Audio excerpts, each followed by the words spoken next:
Yo, yo, yo, what is up? You know what time it is. It's Sheridan Mish, and I'm here to tell you it's all gonna be okay. That's right, people. I'm telling you right now, it is all gonna be okay, and I am confident in that. And I'm telling you, things are crazy right now, and I think I'm going a little bit crazy right now. But you're in it with me. And I see people are jumping on to watch this live. And I'm glad that I'm able to be here for you tonight.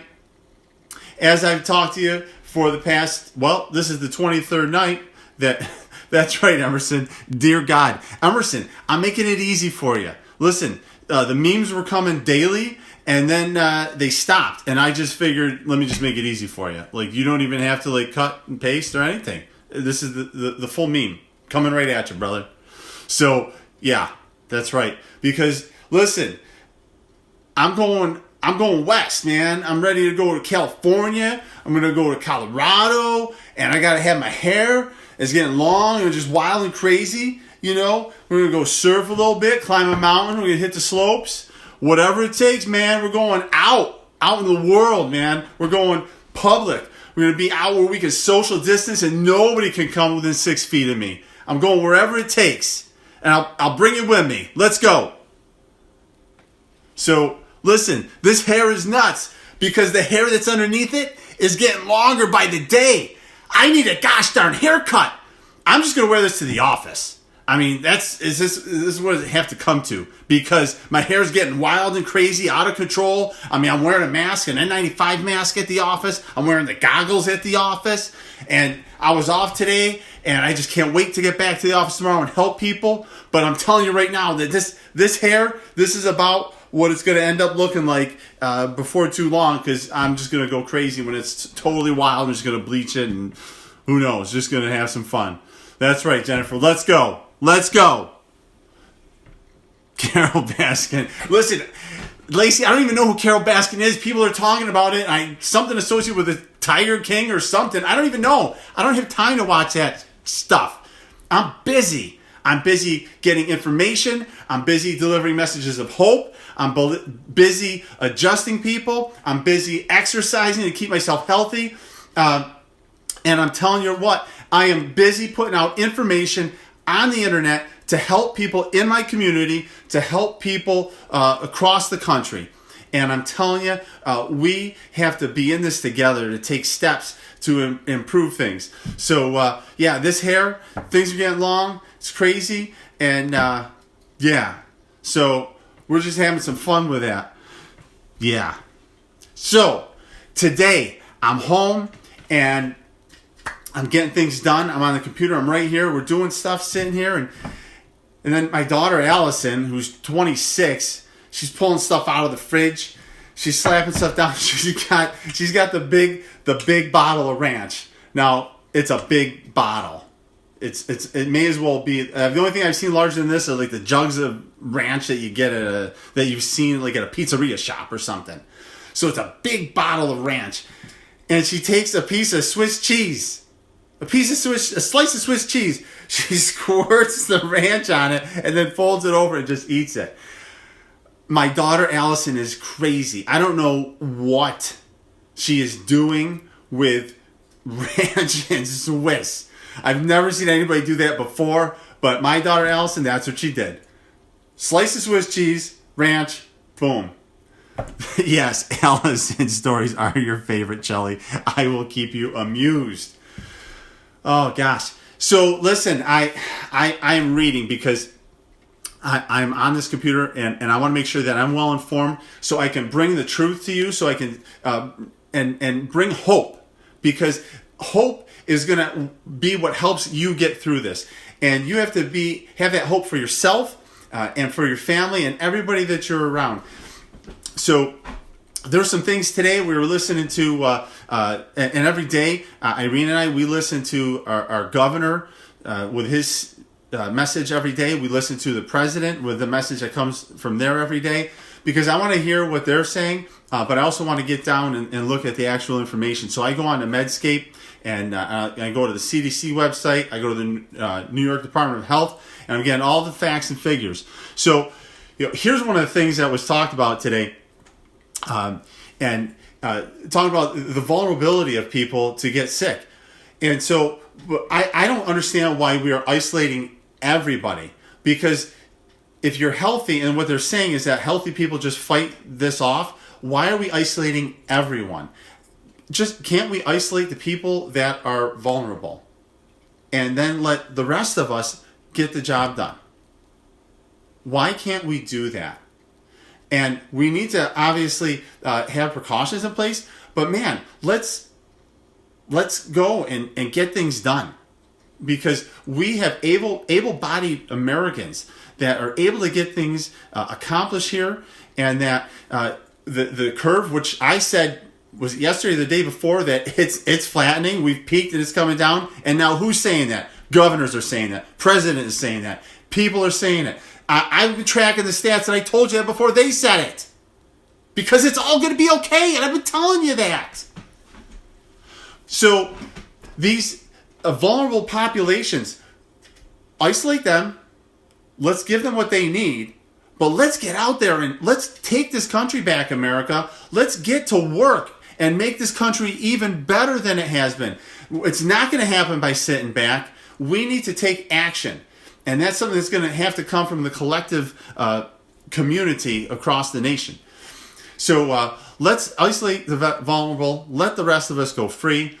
And here's the other thing that was said today, was that they've been tracking the models, and the models have been wrong. I remember when I started this video, it might have been day 2 or 3, and they were telling us that 40 to 80% of people were going to get this.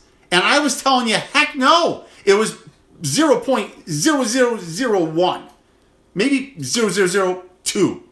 And I was telling you that then. And now they're telling you now 3 weeks later, oh, our models were wrong. Ask Sheridan, I told you this. They don't know what they're doing. They're guessing, they have no idea. And now they're saying we're tracking new models. If your models were wrong before, and now you're tracking new models, do you have any idea? It's all hypothesis. It's all guessing. It's guessing. Nobody knows. And speaking of that, what they do know now are the mistakes that they've been making. And this has gone on in other countries, and it's been going on here in the United States. And this is the thing that was said by the governor, and then I can find the information, I found it on Medscape, is that the longer people are on ventilators, the more likely they are to die. The longer that people are on ventilators, the more likely they are to die. I mean, they were making this demand that we need more ventilators, and in actuality, people needed to get off ventilators to live. And now they're telling you that because they had no clue. They were totally guessing. And in fact, I'm going to tell you right now that this is right from right on Medscape here, is that is protocol-driven COVID-19 ventilation doing more harm than good? And what they did, and I'm not going to read through this whole thing, but I'm going to cut right to the chase here, is that this is the great thing, because they won't even tell you the truth. They won't even tell you where. But it says this: while not willing to name the hospitals at this time, this isn't on Medscape, while not willing to name the hospitals at this time, they said that one place in Europe has a zero mortality rate among COVID-19 patients who, in the ICU, who they've limited the ventilator use. They've put them on not even like full ventilation. They're like, it's a very, very small percentage. 0%. And the people that they're using the protocols that are being taught, that are being directed by administrators and all the information, is that 60% of people who are going through the protocol that is being told to do are dying. 60%, if you follow protocol, die. 0% if you don't. Now, this is almost as bad as when what the heck, the guy who comes on talking about vaccines said and admitted the other day that vaccines cause the problem that can cause the problem that it's trying to help, trying to cure. Dr. Fauci. But this is the thing, is that it's on Medscape. I can send you the link. I can send you the info. It's public knowledge. It's out there. Not willing to name the hospitals at this time. One center in Europe has zero mortality rate in their ICU, which are the worst of the worst. The worst cases. 0% people die if they don't follow the ventilator protocol. The places that follow ventilator protocol, 60% die. You're not getting that information on the news, are you? You got to dig. Here's the other thing. Coronavirus is aerosolized through talking and exhalation, the new report says. So wearing the mask, because whether you talk, just breathing, exhaling deep is going to put it out there, but they don't know. And so this is the crazy thing. And again, this is off of Medscape, that they're saying that the virus comes out through your breath, through talking, and that so they're saying that that's the third potential way. And again, the key phrasing here is it's the third potential route of transmission. Potential. Coughing and sneezing is the other two. But again, they can't even say it for sure. They're saying it's potential. That it's large droplets are emitted from sneezing and coughing. But and then here, I'm telling you, I'm reading verbatim. Verbatim. The relative contribution of each mode is uncertain. They don't even know. They don't know. They have no clue. And they're telling you, wear the mask, wear the goggles, don't go near people, social distance, only go out half the days during the week, keep your family at home, you do all the shopping, don't go out. They don't have no idea. I'm telling you, the third potential route of transmission, talking and breathing, sneezing, coughing, but the relative contribution of each is uncertain, meaning they don't have a flipping clue. Medscape. Not me making crap up. Medscape. But they're scaring you. How about this? We got to be careful for the kids. That's the thing, because we got to protect those vulnerable populations. And what are the populations? They're like pregnant women, kids, old people, you and me. The 20 to 40 year olds are getting it. Everybody's dying every age. How many kids in America have died from coronavirus? 3. Now listen, I'm not saying that it's not tragic and those parents and those families aren't going through terrible suffering. I would not want to see my child die, okay? 3. How many kids died from the flu? And again, everybody's like, oh, you can't compare the coronavirus to the flu. They're two different diseases. Of course, they're two different things. But let's just make it relative perception here. How you would appreciate the difference. How many kids have died from the flu this season? 144 in the United States. 3 from coronavirus, 144 from the flu. Think about it. Scare tactics and fear is what they're putting into you. And that's the worst thing you could be experiencing. The worst thing. Because that's something you and we have control over.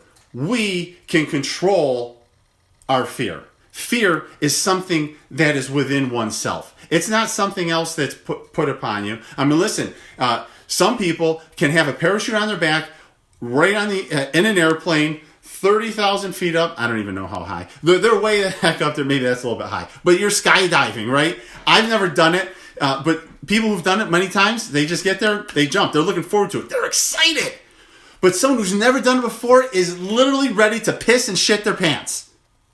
They are freaking out and scared. In fact, that's why people who skydive the first time are strapped to somebody else in front of them. And they're like, all right, we're going. You got to know there's no way getting back from this one. We know it's safe. We're going to get you out of the plane. We're going to go. I'm going to pull the chute. And it's going to shh. Yeah, dude, this is cool, man. So that's the thing. Fear is only in your head. It's only here. It's only within you. You can overcome it. You can overcome your fear. It comes with confidence. You've got to have confidence. I'm going to talk about that in a little bit. So here's something else that I want to share with you.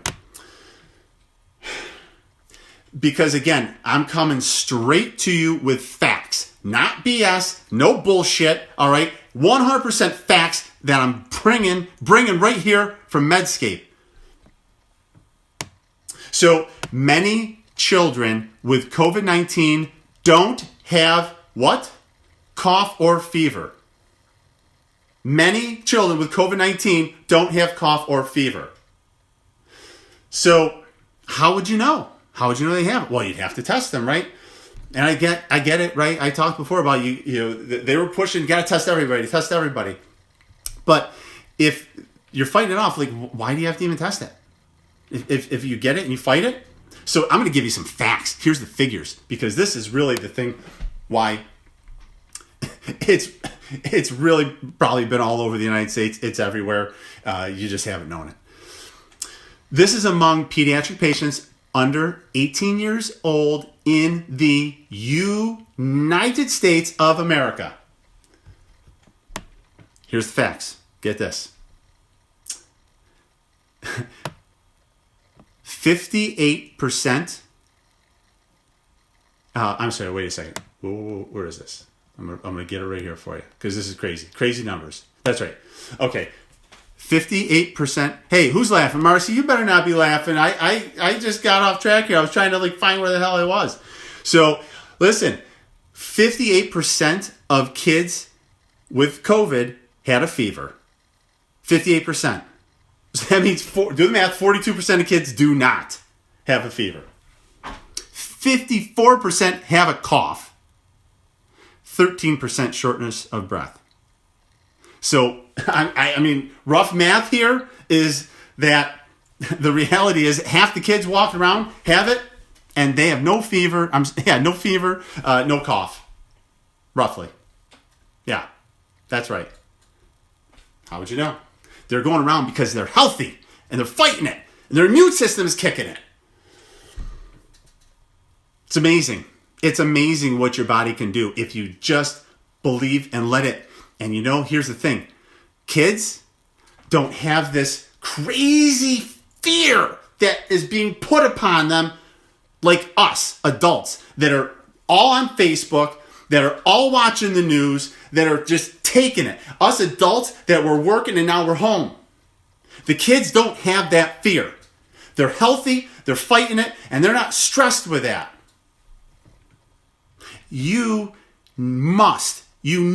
It's essential for us adults to have the confidence to lead our children so they aren't experiencing fear, because they feel it from us. When we're around them, they feel it. They also feel the confidence. I mean, if anybody golfs out there, the people who are standing in front of a 100-yard pond and their ball is on the ground, on the tee or wherever, on the fairway, and the people that have zero confidence, and they're just thinking, oh, hold on, let me just change my ball. I'm going to take this shit ball out of my bag, put it down on the ground, and let me hit this old Top Flight 1000 and see if I can get it over the water, and then they just chunk it right in. Well, I'll go to the drop area. And the people that are confident are like, screw that. Give me a $6 Pro V1. I'm gonna put this right on the green. Confidence. It's what allows you to get the job done. Confidence. You've got it. It's in you. You've got to let it out. Dig deep. Think to when you've had confidence in the past. When have you had confidence? Think about it. And draw upon that and let that come out. Let your family see it. Let your friends see it. See it in yourself. Look in the mirror and tell yourself, I'm confident. I've got this. It's all going to be okay. Let's go. Here's another thing that was also from Medscape. Worry and anxiety tied to increased inflammation. Now, studies have been done many times, and I'm going to read this right here. First sentence right off the bat. Worry and anxiety are strongly linked to fluctuations in inflammatory markers, which can compromise the immune system, potentially leaving individuals at risk for physical illness. New research suggests. Because, this is it. Like, we got to do new research on this, right? Because, let's go study gravity. Can we do another study on gravity? I'm just not sure if I drop this pen, if it's going to drop at 9.8 meters per second squared. I'm just not sure. Can we please study the effects of gravity? It's crap. You know it. You know the answer. This isn't a surprise. We've got to do a study on these things. Gosh. Worry and anxiety are strongly linked to fluctuations in levels of inflammatory markers, which can compromise the immune system, potentially leaving individuals at increased risk for physical illness, new research suggests. Listen, and this is a 3-page document here that I read. People are suffering. And this is the other thing, because people are like, again, I got more, and I've said this before, I didn't even put this out there because I just laugh now. One of the things, I want more haters, please. I'm putting myself out there, and if you love it, love it. And if you don't, I'm okay with it. I want more haters because that means I'm putting more truth out there, and it's just polarizing people, and that's okay. Because I really am putting it out there. I want to attract you, those of you that love what I'm bringing. You're the ones that I'm doing it for. Everybody else, see ya. Bye-bye. I wish you well, but bye. So, here's the thing. Your immune system is tied to mental function. It's tied to physical function. And the studies are out there that show the link between chiropractic care and immune function. And people wonder why myself, my wife Irene, why our kids, why we don't get sick. It's not just like 1 year, like, hey, we got lucky, we got through this year, we weren't sick this year. Like, it's year after year after year. I can literally count on one hand how many times that my kids combined have been sick, have been ill. Fever, sickness, because they just fight things off. They don't even get it. They just fight it. They're healthy. We are healthy. I get adjusted every week. Getting adjusted tomorrow. Dr. P. Lombardi. Oh, man. We'll stop by, get adjusted tomorrow. Thursday's my adjustment day. All right. So, but stress, the fear, the worry, the anxiety, you've got to get rid of it. You got to overcome it. And you've got to do it for yourself, and you've got to do it for your kids. You got to do it for your parents. You got to just ooze confidence. Ooze it. Don't lose it. Man, that's my bottom line lesson tonight. Have confidence. Confidence in yourself, confidence in your immune system, confidence that you're doing the right thing. And you got to know it. You got to own it. It doesn't come from guessing. You got to have the facts. And that's what I'm bringing for you. Because some people, that's what you need. You need the data. You need the info. And I'm going to bring it. I'm going to bring the enthusiasm. Not curb it. I'm bringing it. I love every single one of you that takes the time to watch my crazy videos. Love you. And I'm here again tonight, signing off, telling you, it's all going to be okay. I promise you that. I'll be back tomorrow, maybe with different hairstyle, but I'll be back. Have a great night.